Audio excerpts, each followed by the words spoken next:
Hello and welcome to our Rangam Empathy Drives Innovation or READY series. I'm Jerry Greider. I'm Rangam's Vice President of Global Marketing.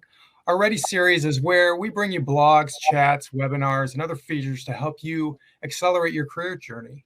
Whether you're a job seeker, an employer, an educator, or a community provider and partner, READY has something for everyone. We're excited to be here today and share with you the latest developments in our series. With our mission of accelerating meaningful employment for everyone, READY is the perfect platform to help you achieve your goals. So sit back, relax, as we take you on a journey of innovation, inspiration, and empathy. Today's READY chat is about creating an effective resume for both neurotypical and neurodiverse job seekers. So I'd like to introduce you to our experts and welcome them today. Chelsea Asaro, our Director at Rangam of Fulfillment Engagement for Rangam Source Able Solution, and Tony Blomer, Rangam's Associate Director of Fulfillment and Client Engagement Management. Welcome to you both. Thank you, Jerry. Thank you. Happy to be here. So as we start, what are the key elements of a successful resume? We'll get into that in a second, but as we try to take our job seekers on a journey to really better prepare them for that ultimate goal of getting that job interview, it really starts with prepping a resume. And so what are some of the common elements that are key to making a successful resume? Well, thank you for the question. And first and foremost, thanks for having me and having Chelsea and I. It's an honor to be part of the Ready Chats. The resume, it is definitely one thing that we can use to our advantage to really sell us personally. I think there's definitely some content that needs to be on every resume.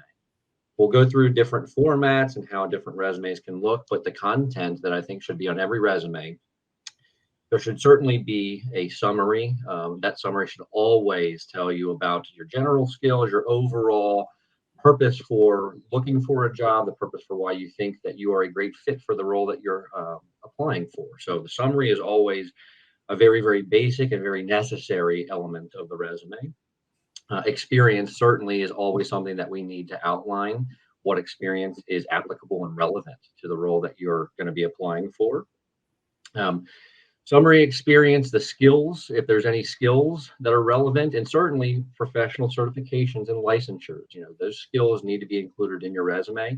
And lastly, education. Education is always a very basic part of the resume. So that summary, experience, skills, and education should be the four components we should have on every resume. Again, the formatting will be a little bit different, and we're going to go through some of the different types of resumes that you could use.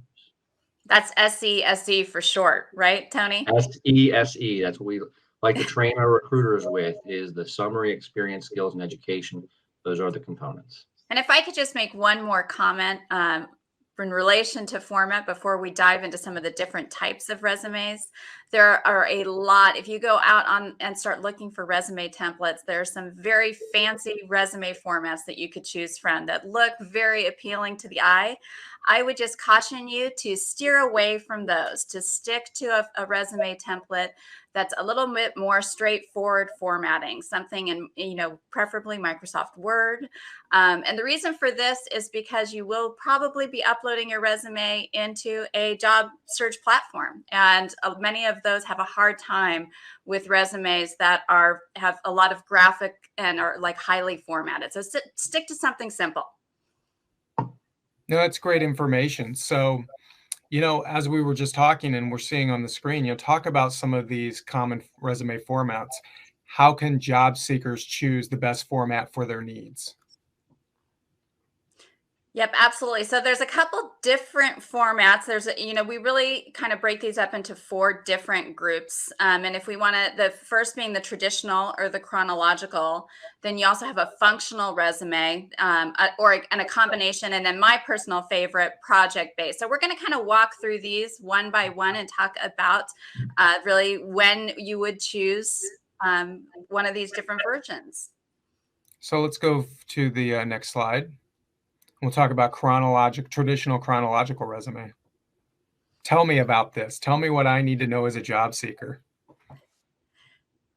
Well, this one is really what you think about when you think about a traditional resume. And you can see that it is strictly formatted. The resume is listing the positions in chronological order. I will call out, and this is important, that you should be doing it in from most recent position to your earliest position. And it really does draw attention to the experiences you have. That's where the eye goes to what's in the center of the resume. So this is your traditional chronological format. Tony, did you have anything to add on that one? The only thing I wanted to add is just you don't have to bucket yourself into one of these formats. So the same candidate can have 4 different resumes of these versions, same content, but structured a little bit differently. And I think I would actually encourage candidates to do that because I think if they just stick just to the traditional, not saying there's anything wrong with it, but this is probably represents the most of what recruiters and hiring managers are seeing. And so some take the aspect and take the perspective of, hey, this is the same type of resume, the same type of candidate. What makes them different? And so that's the only thing I think about when I think about traditional. But again, it gives you all of the components that you need. It looks like all of the SE is in there. And so, yeah, this looks good. And I think this one is good for job seekers that have more experience that they want to highlight. I think an important thing to call out is typically you want to aim to have your resume no more than 1 page, front and back. So for some job seekers who have an extensive job history, that might mean that you might need to curate your experiences to those that are related to the position you're applying for. That's interesting because, you know, as you talked about with an experienced job seeker, somebody may have pages and pages worth of positions. How far back would you recommend a job seeker list if they have a lot of experience? How many years back would you suggest?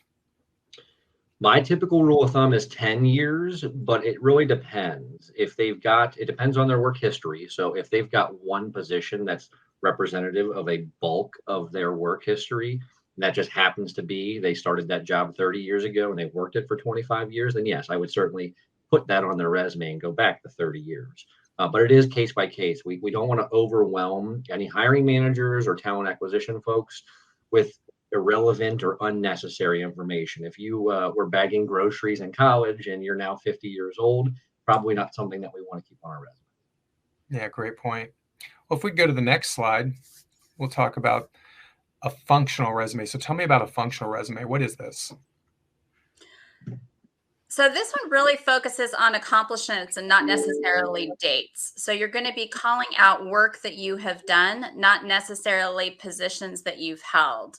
It's great for non-traditional talent like neurodivergent job seekers who might not have a lengthy job experience, but have a lot of related experience in other ways that they might have gotten from volunteer work or from their educational background. So this enables you to really call out what those experiences are. Yeah, and it's so important. This is something we're going to touch on a little bit later too, Jerry, but I like to refer to it as made, saved, and achieved. This really highlights made, saved, and achieved for candidates. You know, too often do I see candidates on their resume under their experience, they'll list the employer name and then they'll list basically the job description of that position. They won't necessarily, it'll just be a list of their duties and their responsibilities, but there's no substance. You know, did they make anything? Did they achieve anything new? Did they save the company any money? You know, accomplishments. And so that really ties into this resume, really being able to showcase things that you've brought to the company. Yeah, if you think about it, you know, a hiring manager on an initial pass is probably going to give each resume, you know, I would say 2 minutes is optimistic when they look at that. And that's something that really stands out is those specific metrics, those specific accomplishments. What did you actually contribute in those areas where you've worked? So this is actually probably one of my favorite formats because I think it does highlight those experiences. No, that's great. That's great. So let's move on to the next style of resume, the hybrid combination resume. Tell me more about this. And this is a combination. So you still have the experiences listed in chronological order from most recent downward, but it also moves up where you have your skills. This one kind of features that skills component, and it's becoming more and more common, I think. Wouldn't you agree, Tony, where you see skills boxes? Yeah, Absolutely. Yeah, we're starting to see a lot of different new types of resumes and formats of resumes. But anytime that we can draw a hiring manager's or talent acquisition's eyes to skills that they can see right away, hey, these are skills that are highly applicable and highly relevant to the job that you're applying for. And that's right sitting there on the top of the page. Certainly, it'll increase the likelihood of getting that attention. Especially if if you think about where the eye is drawn to the resume, it's definitely going to be whatever is in that center of the box of the resume. So moving your skills up there, I think these are specifically useful if you're applying for a technical position. If you're trying to work in technology where it's important that you have certain programming languages or experience with technology tools, and you want to be able to list those out, I think this is a great way to do that. Another unique variation I've been seeing a lot of on these that I personally really appreciate as someone who's helping to make those hiring decisions is in those skills box, finding a way to demonstrate what your proficiency level is.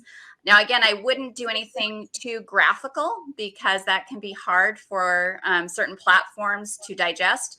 But being able to break down whether you are a beginner, intermediate, or an expert at different technology tools, I think is really helpful. They want hiring managers want to be able to see that at a glance. That's great. That's great. So, in looking at the skills box, this is always something I've wondered. How many skills do you list? Somebody they may bring a lot of skill to a position, but how much is too much? From my perspective, again, case by case, it depends on the position that you're applying for. If we've got clients that we service that have positions and they say 10 out of 10 of these skills are absolutely required. And if they don't have them, they aren't qualified for the role. In those situations, that candidate should have at very least those 10 skills listed. Now, again, there could very well be a hiring manager, talent acquisition, that says, hey, this position only requires college degree and 1 year of professional experience, doesn't matter what it is. In that case, you can be a little bit more broad. What's most relevant to that role? Is it technical skills? Is it licensures? Is it certifications? And so you can kind of be a little bit more picky and choosy in those roles. And I think we're going to get into this a little bit more later on, but Tony is really hit on it about customizing the resume to the job. And so if something's called out specifically in the job description and that's a skill you have, you should absolutely make sure to highlight those skills.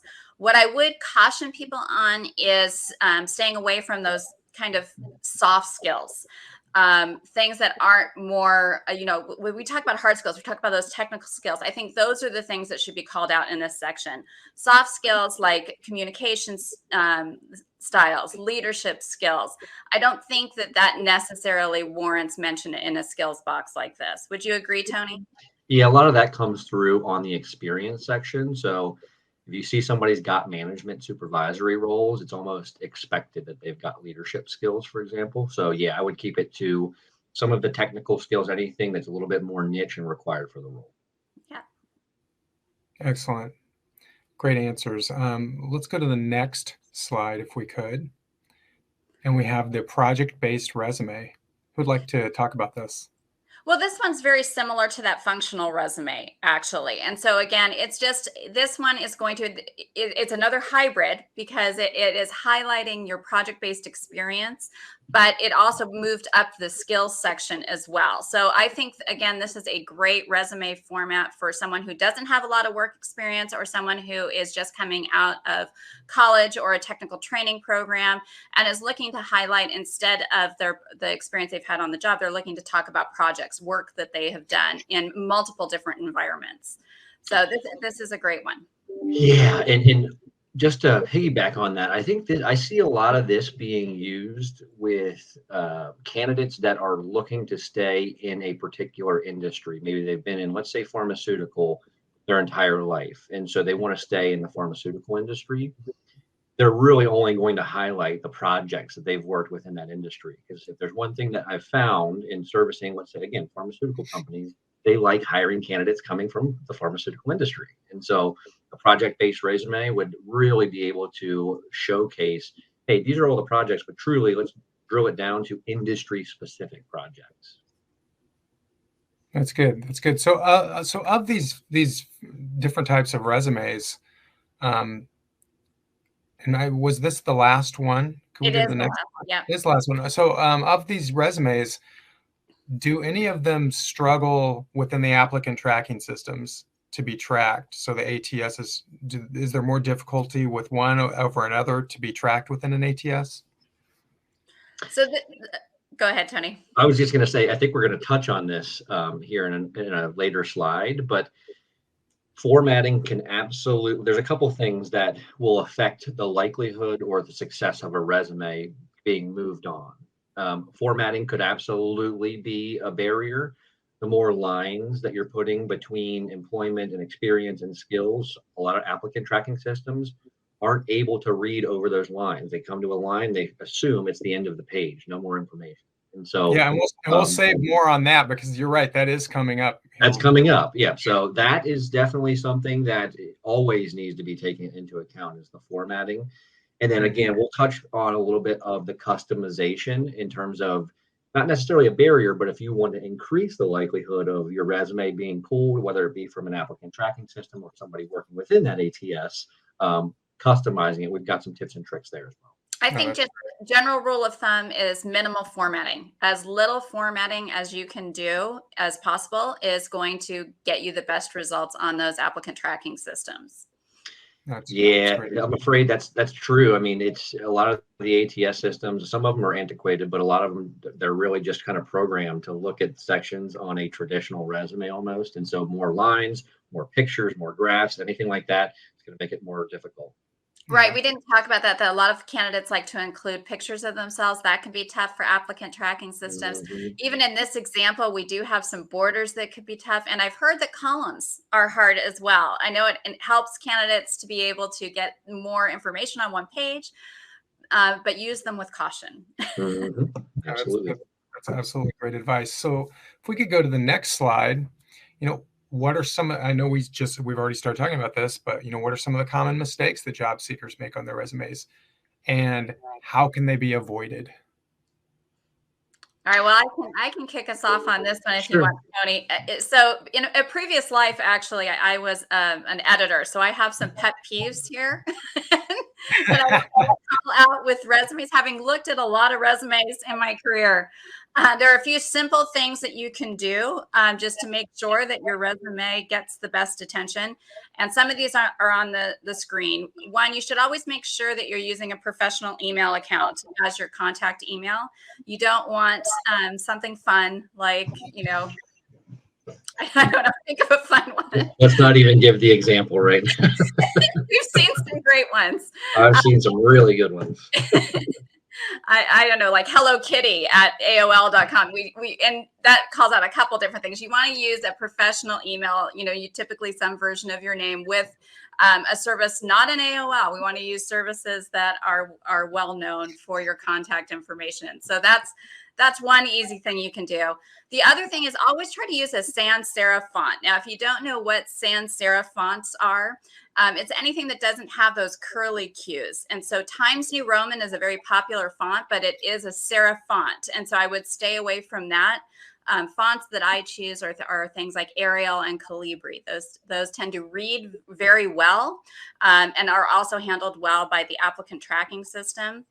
Also making sure you have your resume proofread by someone else. We become blind to our own errors after looking at something for too long. So ask someone else to take a look at it and to do some of that quick editing for basic grammar and spelling. And then another big thing that catches me all the time is making sure you're using parallel sentence structure, which means if you start off in your bullet points or your job or your description of your position with a past tense verb, which you should always be doing for positions you held in the past, make sure that they all start off with past tense verbs, or present tense if it's a current position. And you don't need to use your name or pronouns. You actually just want to start with the verb. So those are my big pet peeves. Yeah, honestly, touched on the biggies. I want to reiterate spelling and grammar. Nothing turns me off more than a resume that has those mistakes. And certainly there's a lot of tools available to help spell check, grammar check, that sort of thing. And so, yes, please make sure you're proofreading resumes. That is a huge one. Again, we touched on the summary. I'm sorry, go ahead, Jerry. There's nothing like a resume that you get in that says attention to detail and they have misspelling all over. Don't you love it? It really speaks to quality of work, right? Absolutely. Yeah, I mean, that's the first impression, the very first time a hiring manager or talent acquisition is going to see you on the paper. And so you want to be, you want that to represent you well. Another thing I'll touch on was just on the previous slide is the summary. The summary, too often, again, I see candidates that hand in the same resume over and over and over. They're applying to different positions, but it's the same resume. And so that should never be the case. Every single resume that someone submits should be custom tailored to the position they're applying for. You don't have to completely redo your resume, but certainly at very least that summary should be a little bit different. It should be calling out some of the skills and experience that you've got that's applicable to that job. And that's going to be different than the next job you apply for and the next job you apply for. And so truly, the resume should be a work in progress all the time. Every time you get a new role, you should be updating your resume. Every time you apply to a new role, you should be looking at the resume and saying, what is applicable? What is relevant? What should I include? What should I take off? And that includes the summary.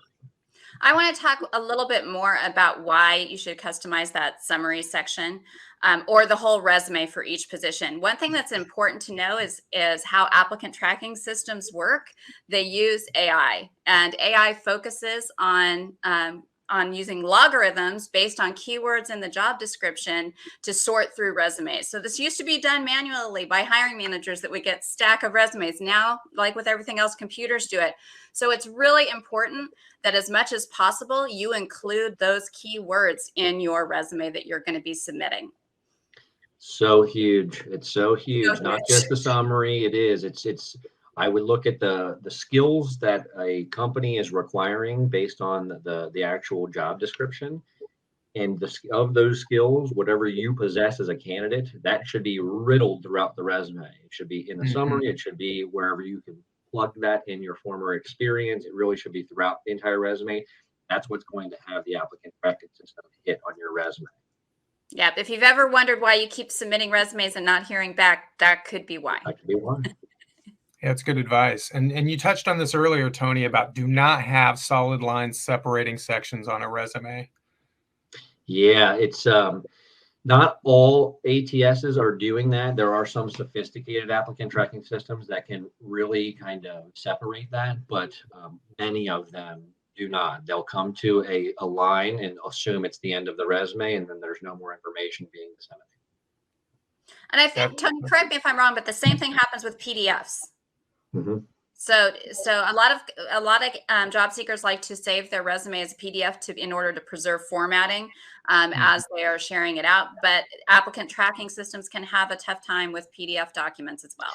Yeah, PDF is tough just because, again, I am someone that's a firm believer in customizing your resume. And so if you have the PDF, I mean, it becomes a little bit more difficult. Even if you want to just make it just a quick change to the summary or some of your experience, a little bit more difficult in Adobe. Right. Well, I did not know that. I'm learning so much from the two of you. So this is great. Let's go ahead and go to the next slide. So what role does personal branding play in a resume, in its creation, and how can job seekers effectively brand themselves? So personal branding in a resume, it's an interesting question. And to me, when I think personal branding, I think more about social media. So I absolutely think that job seekers should have an up-to-date profile on LinkedIn and be engaging with people on LinkedIn as much as possible. So we used to just talk about the resume. Now, when we're out there and we're actively engaged in job search, we need to be working both on our resume and our LinkedIn profiles. And you should include the link to your LinkedIn profile in your contact information. The other thing you should do is curate all of your social media accounts, because I don't know. I mean, I'm not going to say all hiring managers do this, but it is not unheard of for hiring managers when making hiring decisions to check you out on social media. So just be very cognizant about what you're posting when you're engaged in job search. Absolutely. And another thing, it talks about transferable skills. I think it's important. If you've got any professional licensures, any certifications, any portfolios that really kind of showcase your experience and showcase your abilities, Those are always good things to keep on a resume, especially if they're super applicable to the role that you're applying for. It's so good for a hiring manager to be able to see actual examples of your work or see that, hey, this person's taking the time to get certified or to get licensed in a particular area. So yeah, if you've got those types of things, any licensure, certifications, portfolios, those are always good things to include. And let's talk a little bit more about transferable skills, because I think this is really important for the neurodivergent job seeker who might not have as much professional experience or might have a history of short employment engagements. Transferable skills is a real, really leaning into that and looking at what skills you have that you might not have acquired in a professional setting, but that would be applicable to this job. I'll give you an example. I've got a couple examples, but I'll give you one to start off with. I had a candidate who was applying for a full stack developer position who really didn't have much professional experience in the role and did not have the requisite amount according to the job description. But this candidate during their job search had decided that, they were engaged in the job search. It was a frustrating time. They decided to start a podcast and interview local heads of technology companies about what they are looking for when they are hiring developers. This podcast got a great following. They included it on their resume. And it was actually the reason that they got hired, because it really demonstrated that deep knowledge in technology and that passion and the subject matter expertise that the hiring manager was looking for. So if you have anything like that, even if it wasn't acquired on the job, you want to find a way to call that out in your resume. And a website, online portfolio is a great way to do that as well. Yeah, we as a company, when we engage clients, this is a conversation we have with clients, is what transferable skills are most important? What can we really be flexible with? And so we would just ask that candidates do the same thing. Absolutely. When you're looking at places to apply, looking at employers, looking at particular openings, you may not think about previous experience, previous employment, previous skills being transferable, but certainly try to narrow in on that, because that's something that a lot of employers are starting to become more flexible with and leaning into.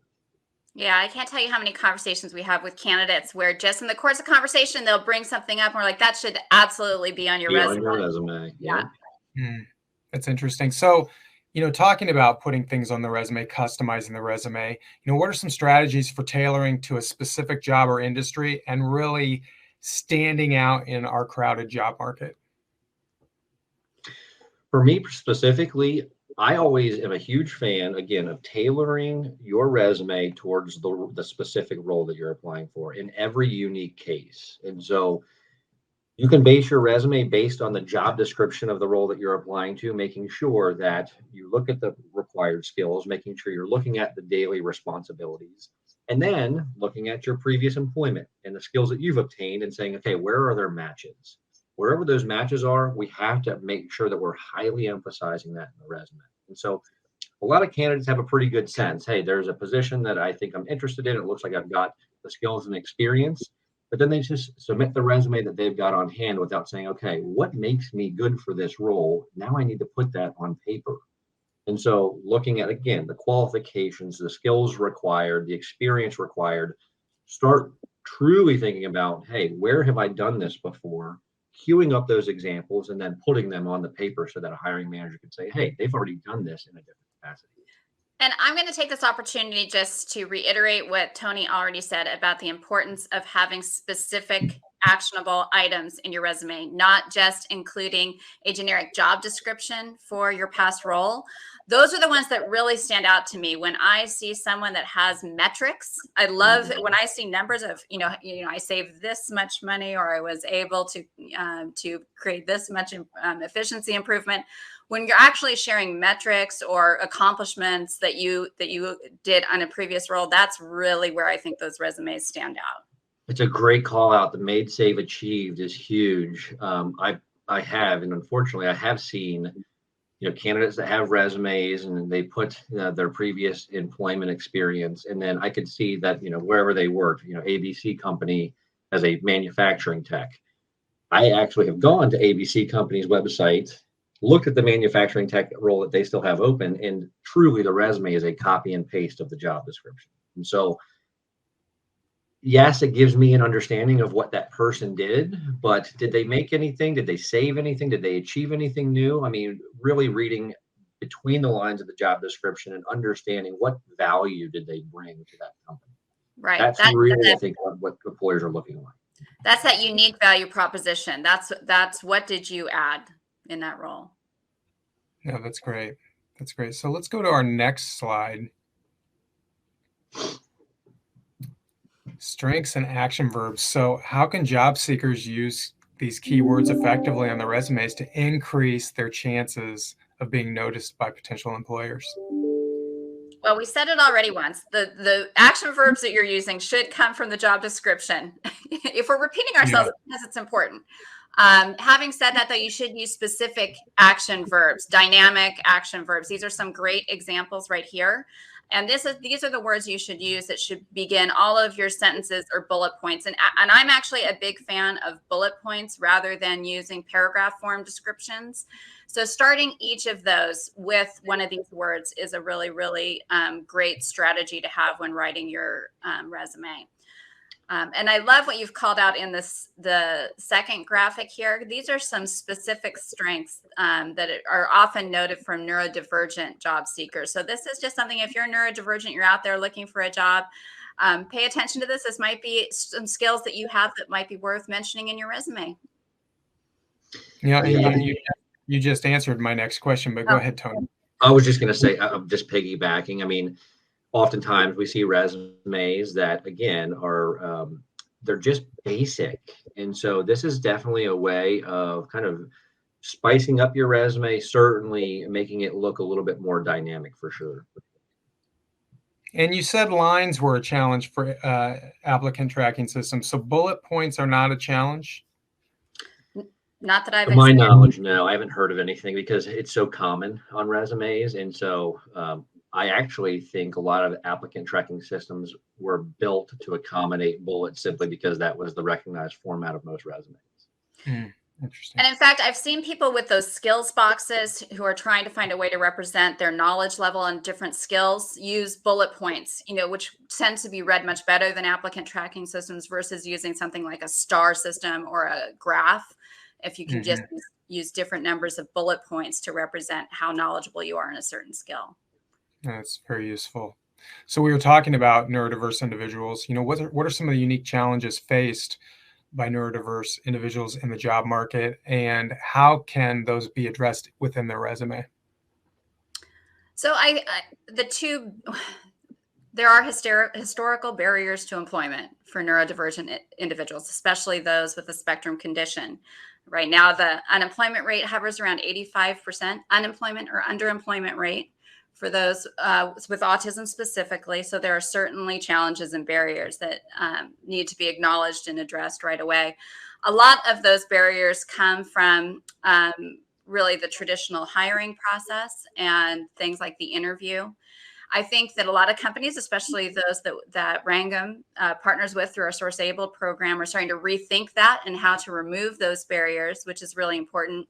But when we're talking about the resume specifically, the challenges can be related to that experience, as oftentimes due to those barriers, neurodivergent candidates don't have the requisite amount of experience, or they might have a history of series of short employment engagements, like I mentioned. So I think in those situations, it's looking at using a different resume format, like that functional or project-based format, to highlight your experiences where you might have gained some really important skills and experience in other ways, academics, volunteer, military, any other ways that could be acquired. And then looking for those transferable skills and how you can highlight where you do have some skills or some unique strengths that are called out on this slide that could be beneficial in the role. By the way, this graphic, I'm very familiar with this graphic, and I believe that it was actually created by a group of employers who are actively engaged in hiring neurodivergent talent. So these are skills that have been specifically identified by employers and are called out as one of the reasons why they really do value and appreciate the importance of including neurodivergent job seekers. So hopefully if there are neurodivergent job seekers out there, just know there are companies out there who appreciate you and value you and are looking to hire you.